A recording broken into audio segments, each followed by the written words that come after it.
YouTube and we've been talking like for 25 minutes or something. That's gonna suck. Yeah, that's not gonna be good. So yeah, I'm just gonna double check. So how's your weekend? It was good. It was good. Shoot, last night I just hung out with friends, played some cards. And today has been a lot of homework. So Yeah, fair. that's about it. Same here. Okay, so yeah, it's going well on the YouTube. I've posted and everywhere. Okay, so yeah, we'll be starting in 3, 2, 1. Welcome back, everyone, to another episode of the Councilmen podcast. I'm your host for today, Albert Wiradharma, and today we'll be talking about It Chapter 2 spoiler review as well as some other stuff. And I'm not alone today. I'll be joined by a friend of mine, Colin Topping. Hi, Colin. How are you? Hey guys, I'm good. So, I've decided to invite Colin to the show because for some reason between our friend group, you've been awarded the moniker of like the horror guy. Yeah, I think it's just because nobody else really watches that much horror. So by virtue of having seen slightly more than some people, I'm the horror guy. So yeah. Do you like that nickname, being called the horror guy of the group? I don't mind it. I guess there's compared to everybody else, there's no genre that I'm better at. So I'll take it. I'll take what I can get. Fair enough. So yeah, like I said earlier on the show, we'll be going in-depth spoiler review of It Chapter 2, which just dropped this weekend. Me and Colin, with a couple other friends, we watched it together. It wasn't opening night, but it's still the opening weekend. Yep. And we have some thoughts about it. I know, Colin, you've read the book, right? Yes. Yeah, and I'm guessing we'll be doing some comparisons about that, all those kind of stuff too. And also before the show, actually, just for reference, I didn't read the book, but I read the Wikipedia page for the whole plot of the whole film. For the whole book, I mean the It book. There are some quite messed up stuff, but yeah, we'll get to it. We'll get to it down the line. Interesting stuff in there. Mm-hmm. But yeah, so It Chapter 2, we'll be talking about that. But before we get to that, we'll be also talking about some other Stephen King adaptation. Since today we see the drop of Dr. Sleep, the final trailer for it. We'll get to that soon enough. But yeah, before we get to the actual show, guys, if you have not subscribed to the Councilmen Show, subscribe to the Councilmen Show wherever you're listening to it, on Apple, on Spotify, on Castbox, whatsoever. Do that. And you can follow us at Councilmen Show on Twitter and Instagram to keep updated on whenever we're posting stuff. I've been liking this new live stream format on YouTube, so I could like have live interaction with the fans. As last week there's some listeners chime in, so hopefully we get that as well today. And yeah, so let's get to it. Let's first talk about that Dr. Sleep trailer that dropped earlier today. Colin, what are your thoughts on that? I'm still not really sure what's going on, to be honest with you, but I'm very intrigued. I mean, I don't think we got much more information than we did from the first trailer, and it looks cool. I love The Shining, and I can't wait, honestly. Yeah, when I first saw that first trailer, I am very confused at the same time, very excited for it. For several reasons. One of the reasons is because The Shining is one of my favorite film of all time. And in terms of horror, it's definitely my favorite horror films out there. It's just creepy in a way it's not like, it's creepy when you watch it, but it lingers in your mind, the iconography of everything. Like there are so many shots that you can take from that film that it lingers on your brain and it disturbs you. So that's one reason why I love the film. But yeah, when I first heard about Dr. Sleep, which I'm blanking on the name of the director who's helming it. Mike Flanagan. Mike Flanagan, yes. I believe Did you happen to watch The Haunting of Hill House on Netflix? I've seen a few episodes. I didn't get around to finishing it just because of school, but it's really good what I've seen so far, and I don't think there's anybody working right now that would be a better director to helm this film. Yeah, I've heard that too. I've never seen Haunting of Hill House, nor have I seen his other works, but I trust what they're doing with this. And I feel like it fits in perfectly with the world of The Shining, you know? Mm-hmm. And yeah. Go on. I hope they don't spend too much time like in the Shining's like shadow almost. I hope they do try to distinguish themselves. And from what I've seen so far, they've got a good mix. So I think it should work out just fine. Yeah, the one thing that when I first watched the trailer, the big question why I said I was confused is because I don't know if this is going to be a sequel to the Shining film or a sequel to the Shining book. Because as people know, maybe they don't, but the Shining, the film adaptation by Stanley Kubrick is regarded as something that's not faithful to the book. Stephen King has Yeah. expressed that he's not a fan of the film at all. So some questions were raised if like, oh, is this film, the Doctor Sleep film, is it going to be a direct adaptation of the Doctor Sleep book, or is it going to be an adaptation of the sequel for The Shining? But we sort of got an answer to that in the trailer, especially since they're playing the music from The Shining film.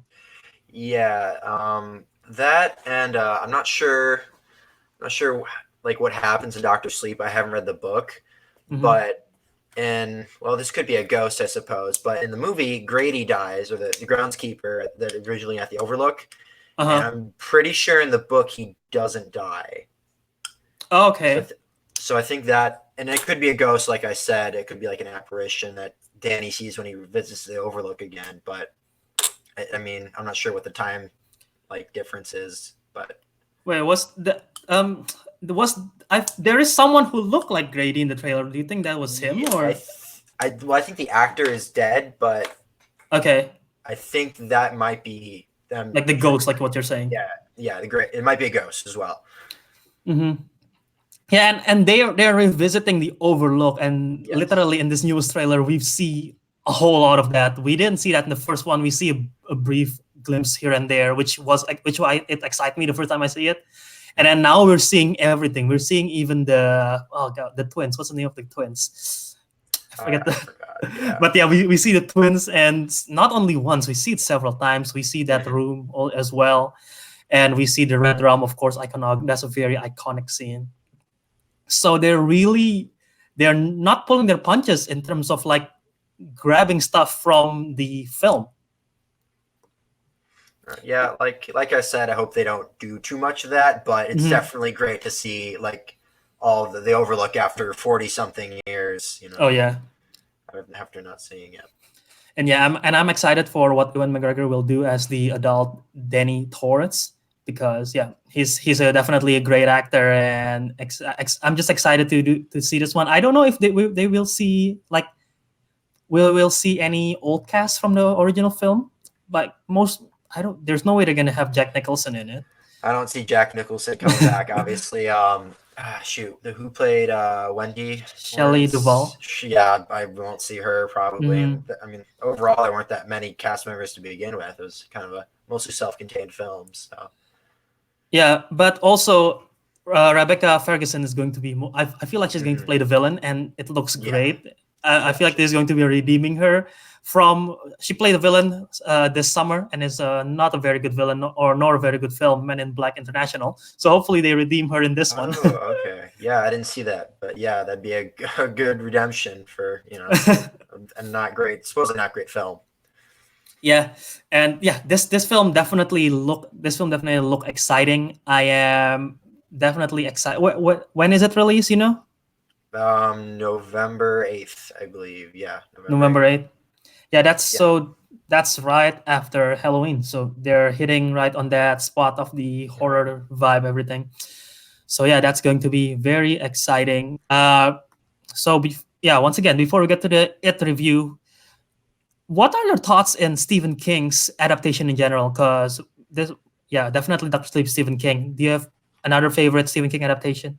I mean, I know you obviously said that The Shining isn't a faithful adaptation, but I love The Shining. I like the original Pet Sematary. It's kind of corny, but it works. The new one they released this year, that's not that good. I have yet to see that one. If you haven't seen the original, I'd prioritize that over the remake. Yeah, I mean, they take some liberties, and they just don't go anywhere with it. So I don't know, have you seen Carrie, either version? I have not. No, I haven't seen the remake or the original. It's one thing people harp on me for. It's like, you're a horror fan, but you haven't seen Carrie. I'll get around to it eventually. Yeah, I didn't know. Apparently, Carrie is the first film to be adapted from Stephen King stuff. Yeah, Yeah. And I heard it's really good. So. And yeah, we're talking about horror in terms of Stephen King, but not to forget, Shawshank Redemption is also Stephen King, and of course, it's a different type of horror, and as well as The Green Mile, similar vibes to it. Those are definitely great films. Yeah, it's been a while since I've seen Shawshank or The Green Mile, but they're obviously both very, very good films. And yeah, I'm looking at the list of Stephen King adaptations. I didn't realize Stand By Me was a Stephen King book. Yeah, I love that one too. Shoot. I always forget about that as well. It doesn't seem like a Stephen King adaptation, like the Green Mile and Shawshank. Yeah, it makes sense. Yeah, you can sort of see the vibe to it. But yeah, unpopular opinion, I'm not a big fan of Stand By Me. Fair enough. Let the hates come on to me, but I'm not a big fan of Stand By Me. I don't know, something about it just doesn't gel with me. That's fair. It's been a while since I've seen that one as well. I think my favorite part from that one is the pie eating scene. And that's what I remember the most from that film. I was just cracking up. Yeah. I saw it. Yeah. So, but yes, there has been a lot of Stephen King resurgence, I guess, ever since recently. Like maybe Carrie started the trend 2013, but not really. And then definitely in 2017 we got The Dark Tower, we got It, which is definitely the phenomenon, and people start seeing it. There's apparently a Geralt's Game film, which is directed by Mike Flanagan, apparently. Yeah. And 1922. That was on Netflix. The Gerald's Game. Okay. Yeah, and then this year we got Pet Sematary and It Chapter 2. So yeah, let's just get to the It Chapter 2 review right now. So if you, for the listeners out there, if you have not seen It Chapter 2 and you don't want to get spoiled, this is your spoiler warning, because we are going to go in depth spoiling It Chapter 2, all 2 hours and 24 minutes of It Chapter 2, but probably our spoiler review will not last that long, hopefully. So yeah. Yeah, I hope not. We'll just be reviewing frame by frame. That's how that's going to be that long. And yeah, just before we get to that, Cole Sanders is on the audience is listening, and he mentioned, but Stand By Me is so good. I know people love Stand By Me, Cole, but I don't know. I just am not the biggest fan of it. So it's really good. I love that film. It's not my favorite coming of age, but it's definitely good. I'm just not a fan, Okay, yeah, that's fair. That's fair. So yeah, It Chapter 2, Colin, let's just take it away with you. I just want to hear what are your thoughts of It Chapter 2 when you come out of the film? I am so conflicted on this movie. It Chapter 1, it's probably one of my favorite films from 2017. And I'd read the book right after the first trailer for that film released. So it's been a while, but I sort of knew going into It Chapter 2 that I didn't like the adult half anywhere near as much. And it's definitely the weaker of the two.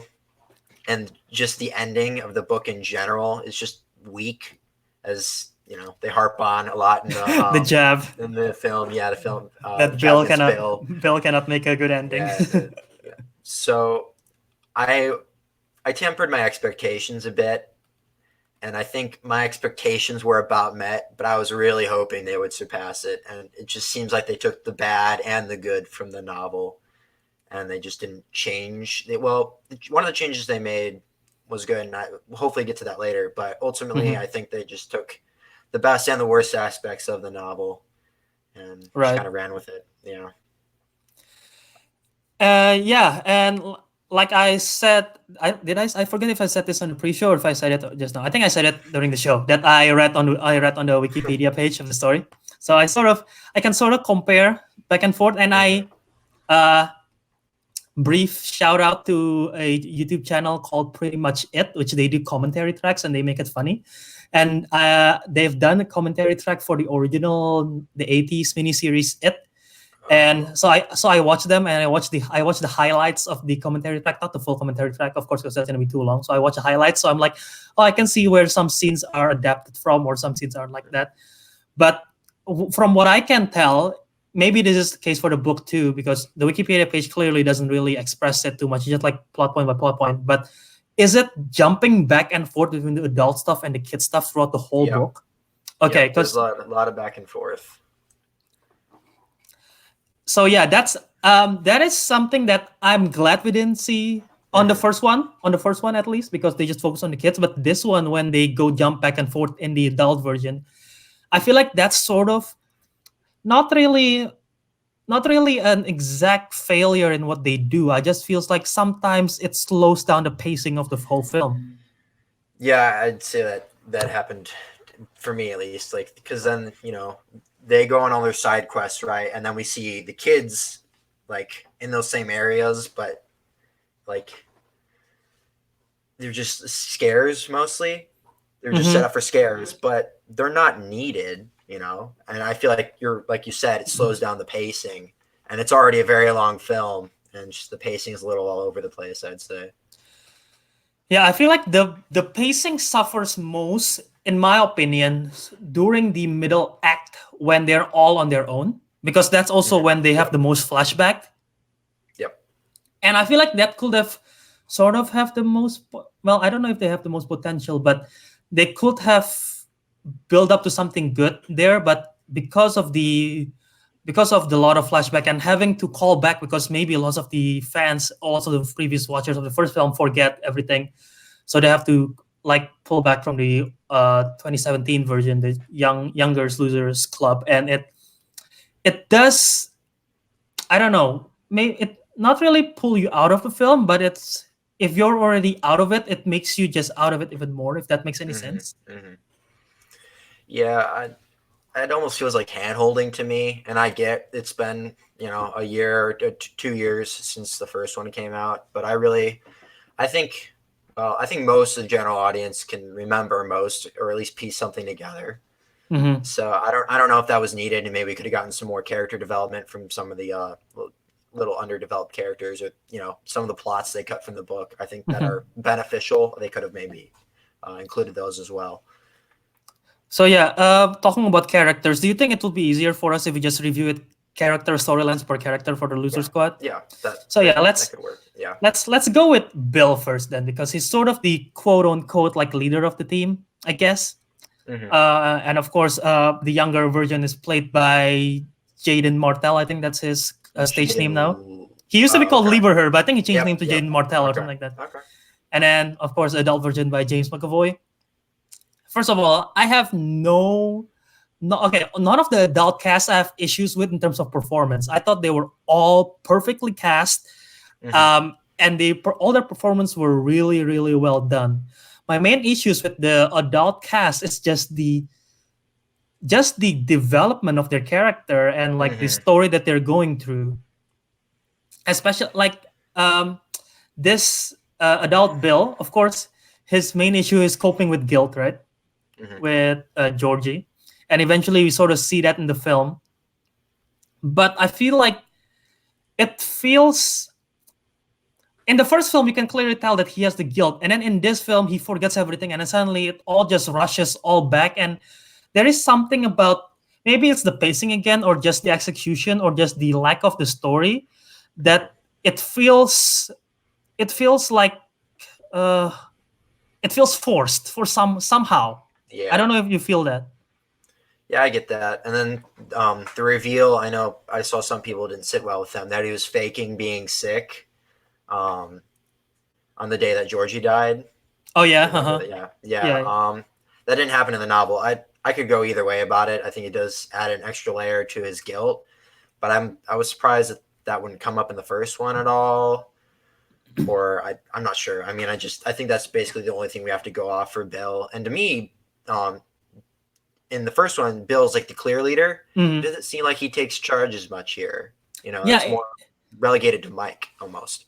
yeah, in the first film I feel like the characters that are star are definitely Bill, and Beverly and Ben are sort of like behind in terms of like the main characters. And in this one, I feel like Bill took a step back, Mm-hmm. and this film feels like, I know you said Mike is like the quote unquote leader, but this film to me feels like Richie's and Eddie's film. Yeah.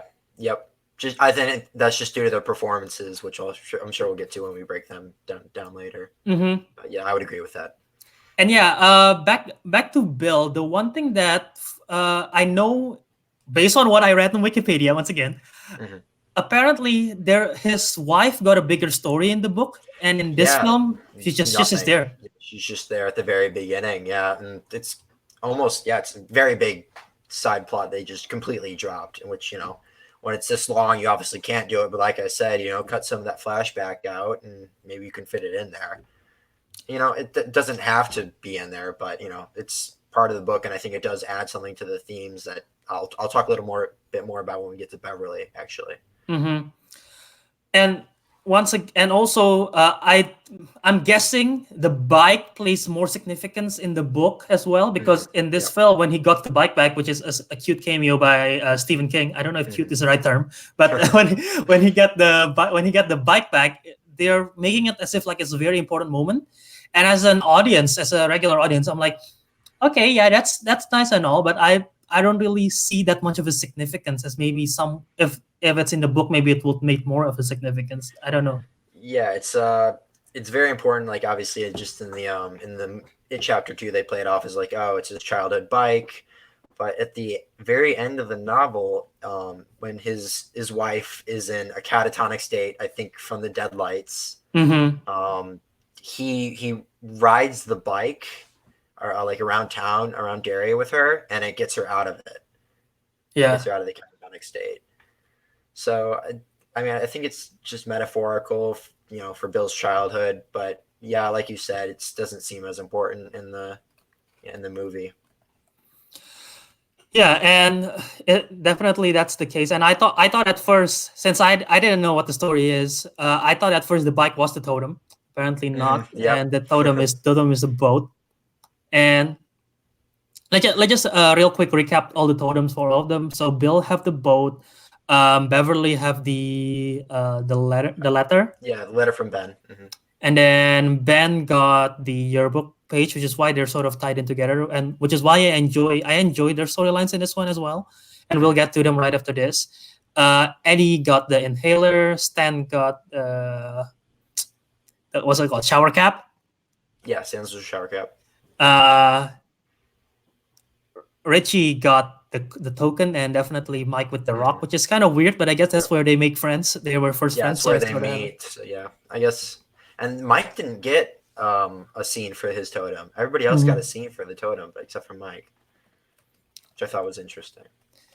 Yeah, and you said you want to mention about Beverly in terms of the tones of like Bill and his wife, which we're gonna transition to Beverly with this conversation right here. I found it weird that we know that Bill have a wife, and we've seen that in the beginning of the film, and we never really explore it anymore.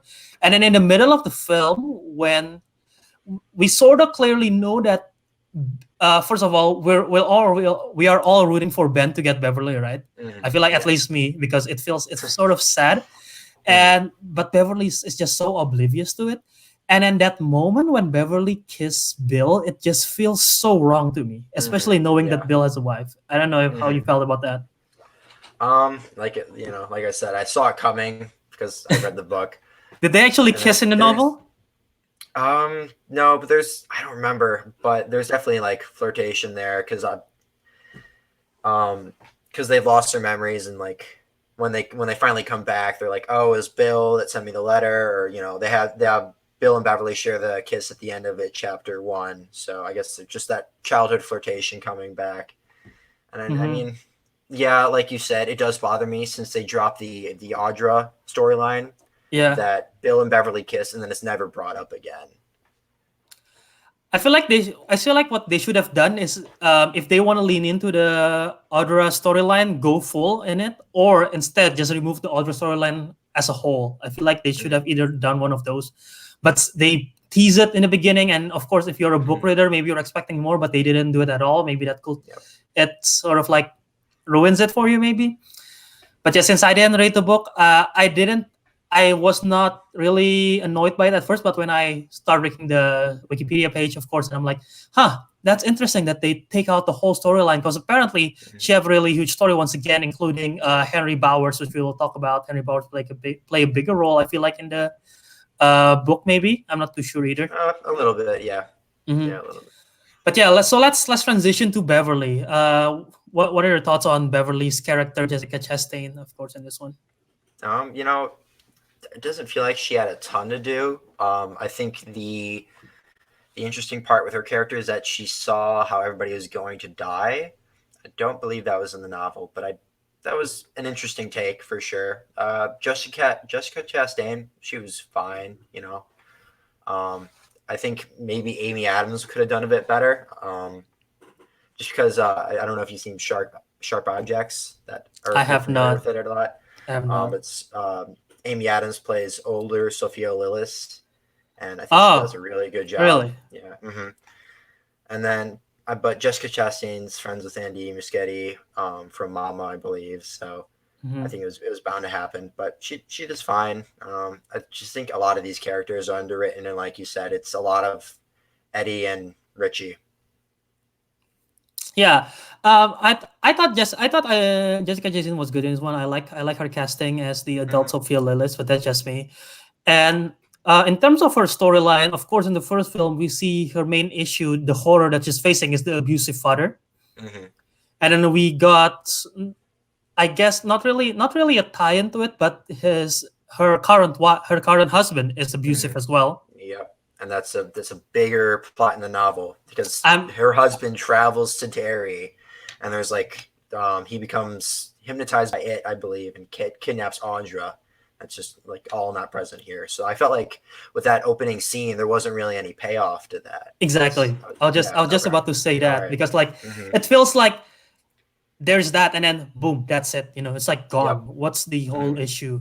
It's like I feel like she should have been like at least facing that, facing that fear, or facing that constant threat of it, because especially since I've never been abused as a child, but I feel like if you're abused as a child, it will scar you and it will like affect you. So we didn't really see that at all. Even when I know there's like one flashback, I believe, right, when of her as a child and abused by the father. Yep.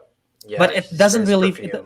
it doesn't feels like there's a payoff to it as well. No, that doesn't. It doesn't seem like there is.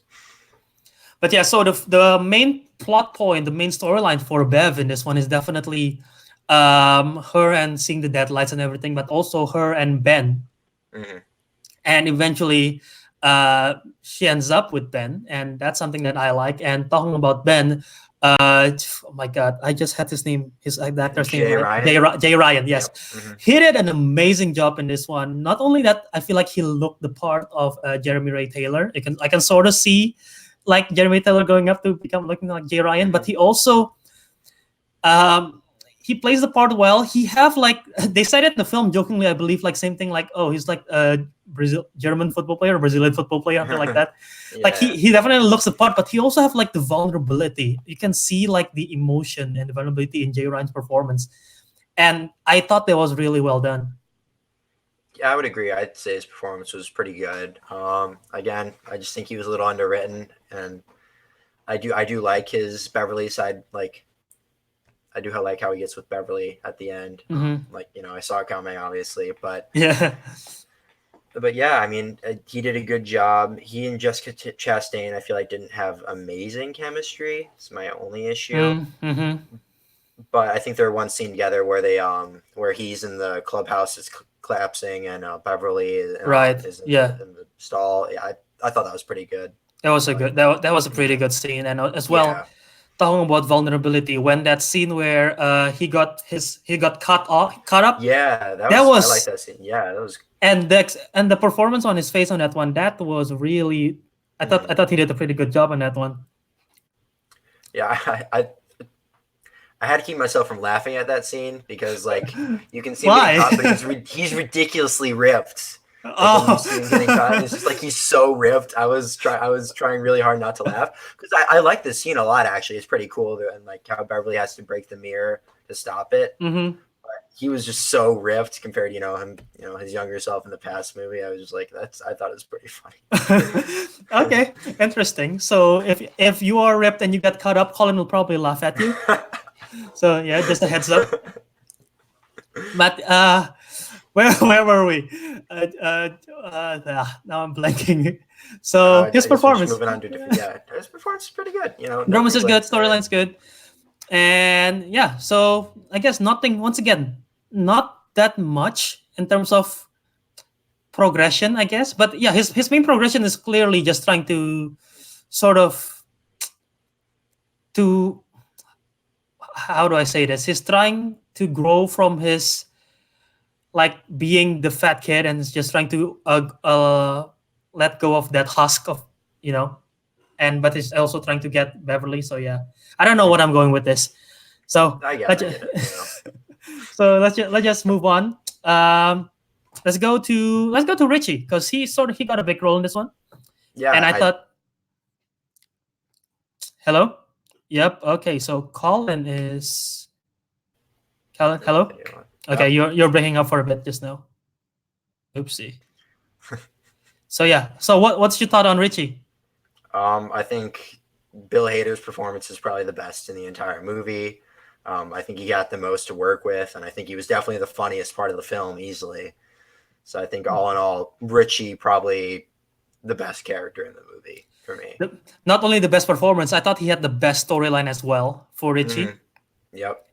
And funnily enough, when out of all the casting of the Adult Losers Club, for me, for some reason, I thought Bill Hader wouldn't do a great job as adult film Wolfhard, but I take it all back as soon as I saw the film.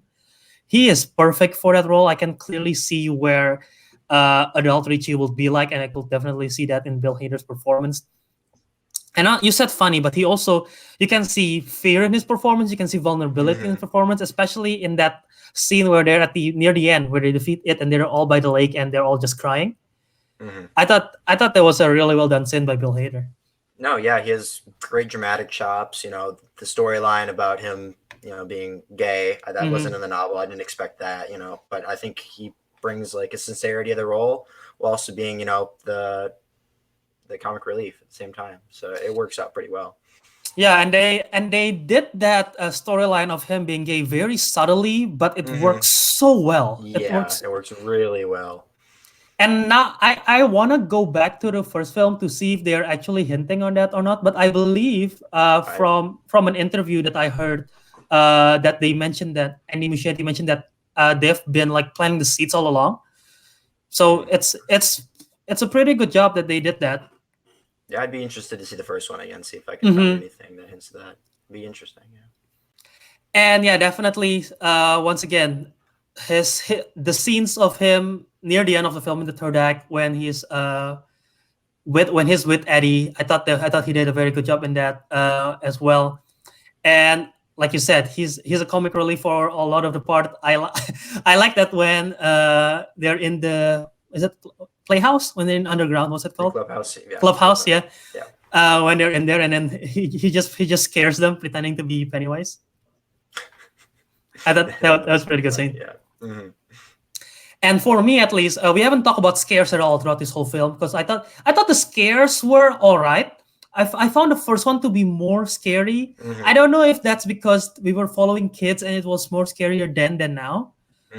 But I thought the first one was much more scarier, and as well, I feel like maybe it has something to do because in the first one we don't know what to expect with Pennywise, but this one we sort of know what to expect and we maybe prepare ourselves for it. And now like Pennywise is anywhere. I saw like a Grace Randolph's review, or somebody mentioned this at least, but Pennywise is all over pop culture, and I just don't think as a character he's very scary anymore. So they had to up the ante, I feel like, a little bit. And I can see that. It doesn't seem like they did to me. I'd agree. There was only like, I think Under the Bleachers was the only slightly scary scene for me. Oh yeah, that was disturbing one. Yeah, that was, and I feel like it's more disturbing. Like the opening scene, pretty disturbing, I'd say, with the two gay characters beating up. Yeah, that was rough to watch for sure. And then just Under the Bleachers, I'd say, were the two most disturbing scenes to me, at least. Yeah, and while we're in the topic of scares, the one I wanted to shout this out earlier, but I forgot. But now since we're in that, I'm talking about the kid that I forgot the actor. Oh my god, I'm gonna Google this. The kid who was at first wanting to get a photo with Bill Hader's character. Skateboard kid, yeah, I don't know his name. Yeah, he did a great job in the performance, but when he's in the fun house in the mirror and everything, when he got he faces eventual demise. That scene was effed up scene because Yeah, once again, that too.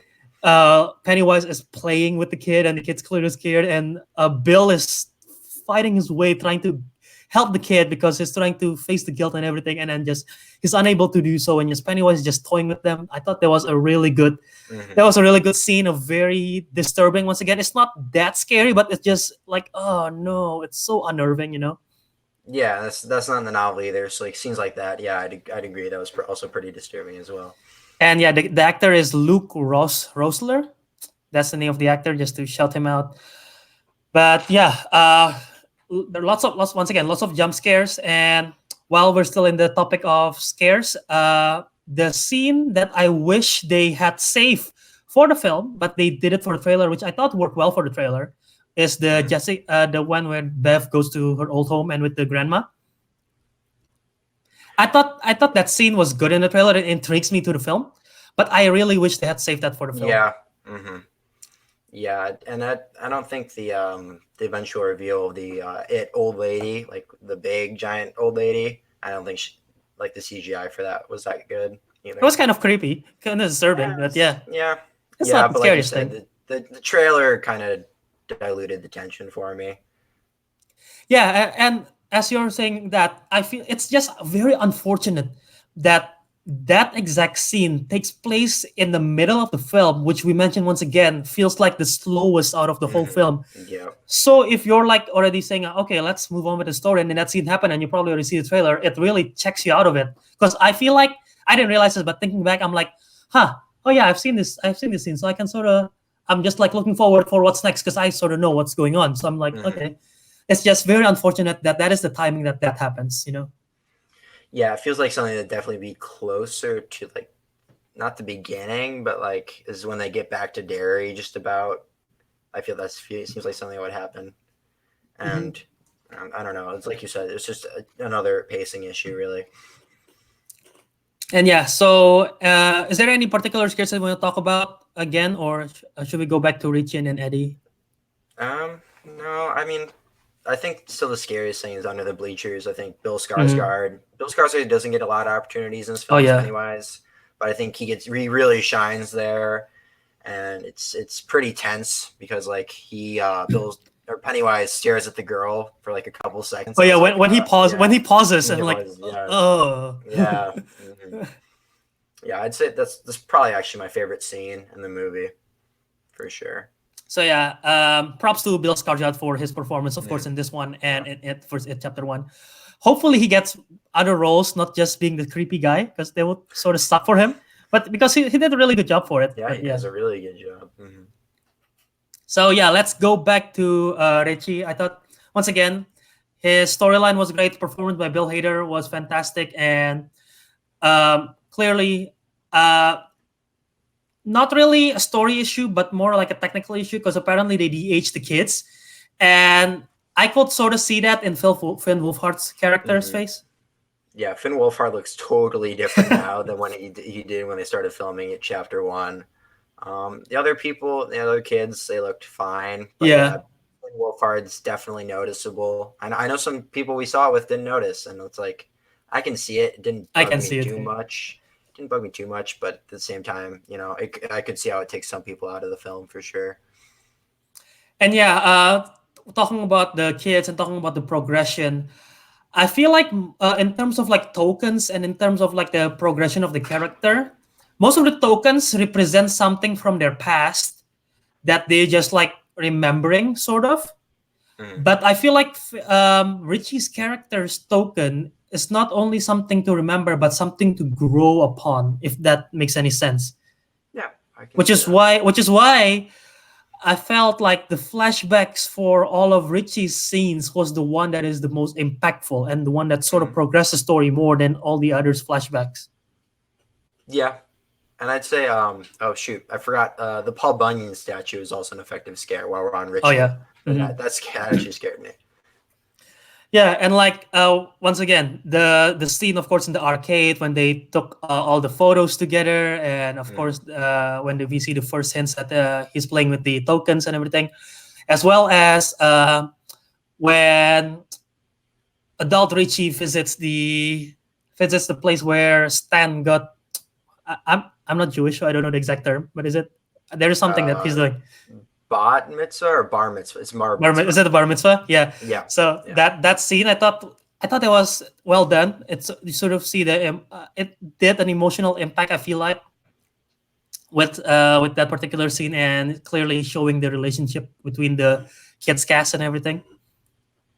So yeah, Richie's definitely the standout of this one in terms of just story and just the progression and everything. Mm-hmm. You have anything else to add on Richie? On the Richie, I don't think. Okay, so yeah, Eddie. Let's talk about Eddie once again. Casting wise, I thought they really did a great job on this one, and the one who plays adult James Eddie is James Renzo. Renzone. Yes, I thought I cannot see anyone else playing Eddie No, literally. he looks exactly like Jack Dylan Grazer. I know Like it's 20 years. crazy. It's insane. When they did that cross dissolve when he's in the pharmacy, just Oh like their yeah, eyes matching up, like they know how much he looks like him. I It's know insane. it's uncanny. Yeah. But yeah, I want to hear your thoughts first on adult Eddie and just Eddie in general. He did a really good job. I feel like he did research for Jack Dylan Graber's mannerisms. It's Mm-hmm. I mean he nailed it almost pretty much. It's just he wasn't comedic relief, but I think he was a good foil to Richie almost. But they're still like friends, so it was a nice Yeah, addition to the film. the chemistry definitely between James Ranzone and Bill Hader is the most obvious, most prominent throughout this whole film. Clearly, they have lots of back and forths, and because Jack Dunn Grazer and Finn Wolfhard also have that, so it's really nice to see that. Mm-hmm. And he did a really great job of just being at times funny, at times very very vulnerable. And there is a scene that sort of breaks my heart when they're back in the haunted house, and then Bill is like just screaming at him, Eddie, come on! And then Eddie at the end is like, I'm sorry, I'm just scared. I'm like, oh man, Mm-hmm. that was one of my favorite scenes of that film. Yeah, it's definitely like a good portrayal of Eddie because I feel like Stan was the one who was kind of scared in the first one, or was more likely to get scared, and we needed I feel like somebody both of them were sort of. yeah, okay, Eddie and Stan kind of, and it's just yeah, like almost childlike. I don't want to say like Mm-hmm. he was It's fair. childish when It's he was fair. scared, but it like invokes Jack Dylan Grazer's performance. I feel like. And so yeah, once again, did a great performance. I didn't see it coming that he's gonna die because I thought all five is gonna survive. Is Mm, it five? Six. Also, I thought all six is gonna survive. But yeah, well, he died. I'm like, oh, okay, so they're killing him off, and it makes me wonder because at that moment, Pennywise is still alive, so it sort of makes me wonder if any of the other losers are gonna get killed too. mhm. But yeah, uh, so yeah, that is Eddie, and let's talk about Mike. He's supposed to have the prominent role in this one, but I didn't. I was performance was fine. I thought his character, especially going to the third act, I feel like they build up this character and then they just burn all of that to the ground because they made him like this liar. Mm-hmm. I don't know how I you get feel about that. that. Um, it's totally different from the book. In the third act, Mike's not even there; he's in a hospital. Oh, really? So yeah, which is why I was pleased because they gave him way more to do than the first movie. Like he was completely a Mhm. background character in the first movie almost, Yeah, and fair enough. in this one, he's kind of I do have a little bit of mixed feelings about him being a liar, but he does take a little more of a lead. Um, he gets the losers back together, obviously, which is in the novel, but he kind of unites them, and even though it's over a lie, it was necessary. So, Yeah, I know, but like I was a fan of the character and where they're going with him from the beginning of the film. Of course, he stayed in there. He remembers everything. He unites them, but like at the very end, because of that scene, and like, oh, so you tricked all of us. So you know that we could all die. You tricked all of us, and like, it makes me like, wow, really? It sort of makes him like a dick, sort of. yeah, I get that. I don't know. I think Isaiah Mustafa brings he's likable for most of the film, and I think the end, like when it's revealed that he was lying, wasn't enough for me to dissuade me from liking him. So I still like him. Fair enough.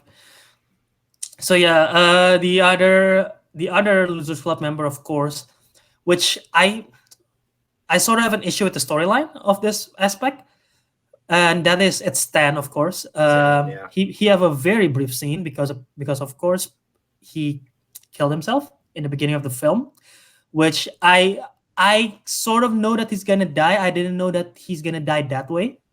And the reason why I know he's sort of gonna die is because I've heard I've watched like speculation and stuff like that, and they mentioned like during the part in the first film when they're all holding hands together, and after one by one they start leaving. Like the first one to leave was Stan, and then they're saying, "Oh, Stan's gonna be the first one to get killed." So I was expecting that, but I didn't expecting it to be that fast and how it happens. Mm-hmm. But before I get to my thoughts and my issue with it, I just want to hear what do you think of the story for Stan? I mean, I'll use this again. It happens in the book, so I knew it was coming. But there's a scene at the end where it's like, it almost makes his suicide, try to spin his suicide as heroic. I don't know if I like that, because in the novel, it's just because like he doesn't want to deal with it again. He's very scared, and like you can just leave it at that, you know. Mm-hmm. But in the end, they're trying to portray it like, and this is more like about the group unity thing, which like they had to be together as a group if they were still alive for this to work, and like Stan somehow knew that, and it's just that's not present in the novel, but it's just weird and off-putting to me almost. Yeah, that's why I said I had a problem with it, and it sounds very problematic because they make it as if that his suicide is the answer to it, you know. Mm-hmm. Because because I know if I'm part of this thing, you guys we probably couldn't defeat Pennywise, so I have to kill myself to take it out of the equation, and you guys will probably win. That's not a very positive spin to it. No, it is not. Which is why I had a problem with that storyline in particular, and then how they did it once again in the end with the letter. So yeah, yikes! I mean, I really just think they should have left that. He was just too scared to face it because that would have been better. Yeah, and it's just that's what I thought they were going to go with. You know, I feel a little bad for the actor if that's the only scene he got, but you know, it is what it is. But. And also, yeah, the turn of, well, I'm guessing there may be like maybe a brief time jump or whatever, but the turn of him sort of joyfully putting puzzles together, hearing the phone call, and then next thing we know he's already in the bathtub and slitting it's like that's so fast, you know. Yeah, it's a bit abrupt, but I where I thought they were originally going with it, I was okay with it. But you know, like you said, with that addition at the very end, I'm not a fan of it anymore. Mm-hmm. And while we're sticking with the Losers Club for now, at least, I want to go. Actually, you know what? Let's go to Henry Bowers first, and then we'll go back to the Losers Club and some team that I want to talk about. But I thought Henry Bowers was fine. There is a brief back and forth in the beginning of the film that sort of confuses me because I don't know who exactly is who. But eventually, I catch on to like, oh, so that's adult Henry Bowers, but maybe it's just me. But he was clearly just he's a pup to Pennywise. Mm-hmm. And I thought in terms of that storyline, I thought they did it pretty well. Yeah. I don't know. He doesn't get much to do. He doesn't get much to do in the book either. I know I saw some people complaining that his role was wasted. I mean, they could have changed the adaptation a bit more, but he never had much to do besides rough up the losers a bit. And actually, Henry Bowers' attack is what puts Mike in the hospital in the book. Oh, okay. And yeah, in this one, I thought the scene where in the bathroom scene with him and Eddie, I thought that was a really good scene. And then I love how Eddie's like, and chop off that mullet, dude. It's been 20 years. That's such a good delivery. It was, yeah. And of course, yeah, the fight and everything. But yeah, sorry, you were saying? He was a little unconsequential in this film, besides, you know, just attacking the losers. But I mean, I didn't really expect too much from him. So. Mm-hmm. But yeah, I thought they did a great job with Teach. His name is Teach Grant, the actor who played Dalton Bowers. I thought they did a great job. Of course, Nicholas Hamilton, who played younger Henry Bowers, was also pretty good. But yeah, let's. So nothing much about Honey Bowers, I'm guessing, and we thought we covered Pennywise and his performance. I have a once again maybe a nitpick, but I have a problem with how they defeated Pennywise in this one. And I know in the books, it's how they defeat Pennywise is kind of weird. Mhm. Yeah. I had a problem with how, because in the first film, yes, the big villain, the big scare, the big horror is that Pennywise is just gonna is there to kill you, but there's also other personal horrors, and one of them is that the kids are always bullied. That's Mhm. like something that they have to face. And I have a problem in this. In the first one, they overcome bullying. They overcome Pennywise being the bully, and they overcome that. And in this film, they switch roles, and now they're the bully who's bullying Pennywise, especially in that ending. So I was not a big fan of how that turned out. I don't know. What do you think? Yeah, I mean, it's sort of how they beat Pennywise in the book, like, but with how they portrayed it in this film, it just seems like Pennywise has self-esteem issues almost. So He's too scared to perform. yeah, he's too scared to perform, and I didn't know how they were gonna do it based off the first book, but like I don't really want to get Then, into the turtle and the ritual of Chewed too yep, nope, much that's weird. because That's too weird. it doesn't make sense in the book. It doesn't really make too much sense in I'm the glad they didn't do movie. that in any of the film. I mean, they mentioned the ritual of Chewed, right? Yeah, but they. I mean, like they're not talking about the turtle. I'm glad they Okay, yeah, didn't they don't. do the turtle. Yeah, that's too confusing for general audiences, I think. Yeah. But no, I mean, I Then don't know what they else they could have done, but then they beat I'm up. Then they beat up Pennywise in a book or no? they shoot. Let's see Let's here. read the Wikipedia page. Yeah. So yeah, it lays eggs towards the end, and like a couple of the losers go to destroy it. Um, lays eggs. yep, lays eggs. Oh, okay. Yeah. Shoot, Richard But Slayer. yeah, I'm trying. I'm trying to find it on the Wikipedia page as well. But Yeah, it's a giant uh, spider. It is a giant spider, as it is, and I he mean, yeah kind he of in this one. I like that he had the form of that giant spider thingy. But yeah, based on the Wikipedia page, it says Bill and Richie they had a final confrontation with Pennywise. They fight it. They went inside his head or whatever, and then they grab his Yeah. heart. Okay, Hmm. that's weird. That's really Yeah, weird. it's just like the ritual of Chewed in the books is just kind of like a battle of the wits. So it's like again, it's more of that belief stuff. Like, I don't Mm-hmm. like if you believe it'll work it well if your belief is strong enough. And I don't think they portrayed that as well as they could have in the Mm-hmm. movie, and it feels kind of weak. And Pennywise looks ridiculous when he's in his like final form. And just So all it's hard scribbled for up. yeah, it was hard for me to take him seriously. But you know, I didn't know where else they could have gone with it. How they would like That's portrayed fair it enough. throughout the mill. Yeah. That's fair enough. And yeah, I don't know if it was you or it was one of our other friends who pointed out, but I heard a mention of like um, Eddie's. They use Eddie's inhaler as a weapon. Yep. And the miniseries and I believe the novel. The miniseries is Eddie's like this is battery acid use slime because he believes it'll hurt it. It does, So but he just spray it on he Pennywise. just sprays the Pennywise with the inhaler and it works. It hurts him. Okay. So yeah, I feel like they could have portrayed that aspect better if that's how they were going to beat him. So Imagine if they use all their tokens to actually. That's how Pennywise died. They all use their tokens as a weapon. So he just spray, and then Mike throws a rock at him. And well, I yeah. guess it wouldn't really work for Ben and Beverly, but just sort of paper and doesn't work. But yeah, I mean, you know, it's whatever. Like I said to you and like a couple other people, I think was when they kept harping that like Bill's endings were bad. I was like, the ending this is probably not going to be that great, and you know, it was kind of a mediocre ending. mm-hmm. You know, what are you going to do? But yeah, yeah, we covered a lot about the story and everything. Is there anything you think that we missed on this discussion? No, I mean, I like the movie overall. It's just it has a lot of problems, Mm-hmm. and you know, there's a lot of stuff that I feel like they could have done better. But ultimately, I'm happy with it. Yeah, I too had several issues with the film. I thought the first one was a clearly superior film because I Yes, love the first one, and far and away. yeah, and the first one is actually that first film is actually my first ever horror film I've seen in cinema because, Wow. as you might know, I'm a very recent lover of horror. I've seen a fair share now, but that is the first one I've ever seen in cinema, and also that is the first one that I've seen in the States. So that's why it really resonates to me, the first film. But yeah, this one I don't want to say. Yeah, okay, I'll say this. It's kind of disappointing because what maybe it was my expectations going in.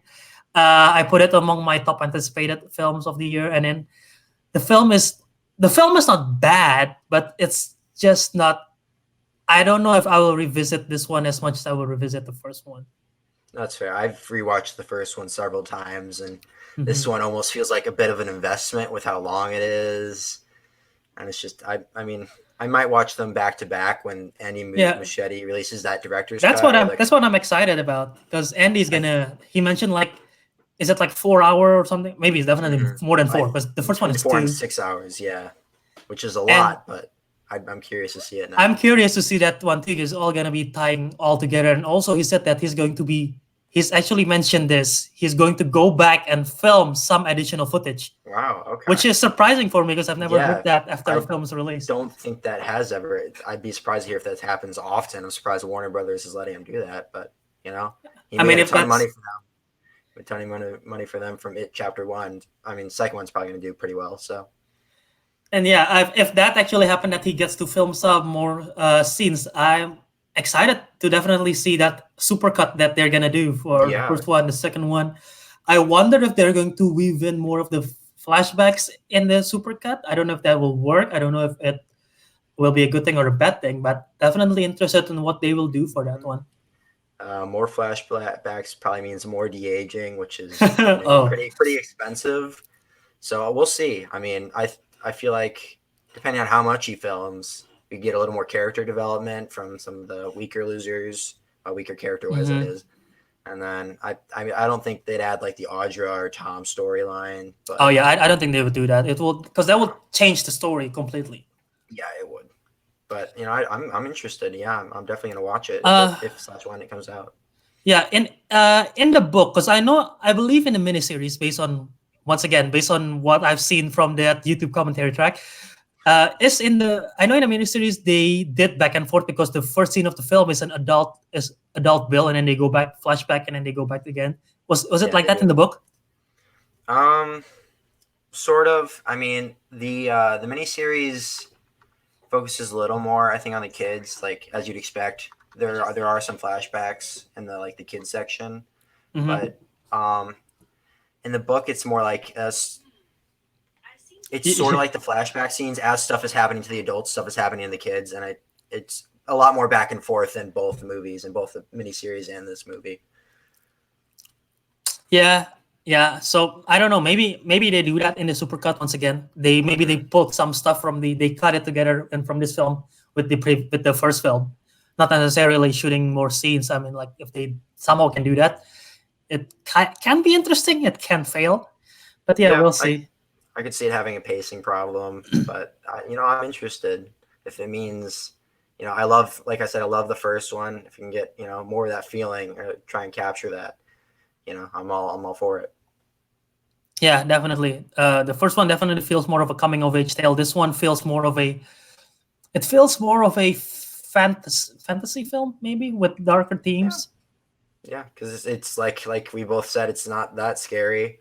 It's probably more funny Hmm. than scary, and Yeah, I wouldn't, I hesitate to classify it as a hard horror film. That's what I'm saying. right. And yeah, just to mention this, since you mentioned earlier, the first film make a lot of money. The second one so far, we're recording this on a Sunday. The second one so far, they have made $91 million domestically. So that's a lot. That's pretty good for a horror film. Hmm. Especially 3 hour horror film, nearly Oh three yeah, hours. definitely. Yeah. So I And think I yeah, think people love the first one enough to come and see it for sure. and yeah, internationally, it's make a total of 185 million internationally. So that's a lot. Yeah. So yeah, we cover a lot of stuff about it. Chapter 2, we talk about the novels, we talk about the miniseries. Is there anything else that you feel like that we missed out that we should be mentioning about this? or any? No. No, not at all. No. So yeah, I don't know if you want to give a letter grade or whatever, feel free to do so. If not, then it's good also. If I gave it 3.5 stars on Letterboxd. I'm wavering between 3 and 3.5 stars because I still like the film, but it has a lot of problems. Probably going to lean more towards 3 stars, 3 out of 5. okay, yeah, it's rounding up in between the 7 range for me, higher, maybe like a 7.5 or something like that. Once again, I thought the film was a good film. I just didn't love it like I did the first one. The first one I really adore. This one was just there. Yep. So yeah, I guess that's probably it. We cover a lot. We talk about Stephen King. We talk about Doctor Sleep. We talk about it, and yeah, just like how Stephen King cannot make a good ending, and they jab it in the film. Let's see if we can have a good ending to this podcast. All right, Colin, do something. I don't know. I know what to do. I'm just sitting at his desk. All right. Here, I'll just give you one question, because we're in the fall. We're in the fall movie season, and most likely for next week, I haven't planned this yet. Maybe we're going to be talking about whoever's going to be on the show next week, talking about previewing fall movies or the rest of the basically films that is for the rest of the year. Is there any particular film that you're excited for the rest of the year? Knives Out, far and away. Knives Out. Why is that so? I don't know if you've seen Brick at all, but Rian Johnson and mystery is the perfect match easily. And, I know people don't like The Last Jedi, but I think Rian Johnson's a very good director. And with that cast, I mean, I'm very excited. And there's early reviews that are out that are glowing. So I'm very excited for Knives Out. All right. Yeah. I mean, I'm based on the trailer. I really adore the trailer because it feels like the 1980, I believe 85 or 82 movie Clue. I really adore that film. Yeah. So this film the trailer have that kind of vibe to it. So I really like it. Plus, like you said, the cast is great. I'm not familiar with Rian Johnson's filmography, obviously, except for The Last Jedi, but I'm excited for this one. Although I'm surprised that you said this one. I thought you would have mentioned something like Joker or mentioned like A Rise of Skywalker or something, or maybe even Doctor Sleep, but you mentioned Knives Out, so that surprises me. Yeah, I'm excited for Rise of Skywalker as much as like a semi-passionate Star Wars fan can be, and Joker it looks really good, and Joaquin Phoenix is a really good actor, but I don't know, the cast and the director and these new reviews that just came out, it's one I'm most excited for, probably. Fair enough. So yeah, I guess that will be the end of the show for this week. Thank you guys for sticking around and listening to the show. If you stick around to the very end, shout out to Cole Sanders for chiming in the comment section. And there is one comment that I haven't showed it because he mentioned this in the middle of our discussion and it wouldn't fit in anywhere. So I'll just show it on right now to the screen. Stand By Me. It's great. Because he mentioned he mentioned how dare you, and I said, what are you referring to? And then he mentioned Stand By Me. It's great. Once again, I acknowledge that it is a great film, well written. Rob Reiner did a great job, which apparently that's one of his first films, which I'm surprised. Yeah. But I don't know, something about that film, not a big fan of, and that's maybe conversation for a different show. I don't know. I thought the pacing was but yeah. So that's fair. So yeah, Colin. Where can the people find you online? Do you have any projects or anything or social media that you want to plug? I guess I'll plug my Instagram, ctopping325. That's about it. Not a huge online presence, unfortunately. And this is creepy because some guy named Phil Wolfhard in the comment section just mentioned this. Remember, if you roast someone, they shrink. I have no idea who this is. It's Finn Wolfhard, clearly. If this is the real Finn Wolfhard, hi Finn, big fan. Love what you do in Stranger Things. But yeah, so if you roast someone, they shrink. That is the moral of the day, kids. that is how Ant-Man got into. That's how his suit works. He roasts just himself continuous roasts. Yeah. He roasts himself. That's how he shrink. So yeah, thank you, Finn Wolfhard, for the comment section. But yeah, so that is Colin at C Topping 325. Did I mention Yeah, that right? I think so. Yeah. So yeah, and you can find me on the socials at Wiradharma on Twitter and Instagram. I post. I haven't been posting a lot on Instagram, but I'm planning to do so more. And on Twitter, definitely, I just chime in on random stuff. I talk about the Schmodown over there. I talk about movies. I talk about weird stuff like complaining about college occasionally on Twitter. But yeah, if you follow me there, it's J.A. Wiradharma. Wiradharma, like my last name on the screen, you can see right there. And you can subscribe to my YouTube channel. If you're watching this on the video, you can subscribe to my YouTube channel at Joe Movies. All you have to do is click the subscribe button down there. It's not that hard, guys. So it helped me out a lot if you do so. And you can definitely follow the Councilmen Show at Councilmen Show on Twitter and Instagram. We upload on audio every Wednesday. And of course, we're doing the live stream format now. Whenever it's available, we're going to be doing that. Once again, I love the chime in with the comment section, because how else we're going to get Finn Wolfhard on the show? This is the only way we're going to be able to do that. Yeah. Surprise guest cameo. I'm going to put this on the title at the end of it. It's chapter 2 featuring Finn Wolfhard. I mean, it's not clickbait if it's true, right? So presumably true, yeah. But yeah, you can subscribe to the Councilmen at the Councilmen. That is for Apple, Spotify, Castbox, wherever you're listening, everywhere you can listen. It's available everywhere thanks to Anchor. So yeah, once again, subscribe, and if you leave a 5-star review on wherever you're listening at, we'll shout you out on the show, the next show, when we hear it. So thank you guys for watching once again. And thank you for everyone who's been in the comment section and chiming in. And Colin, you have anything else to say before we leave? No, just subscribe to the Councilmen. Yeah, thank you. So yeah, that has been Colin. That has been Albert. And until next time, guys, the Councilman has spoken. See ya.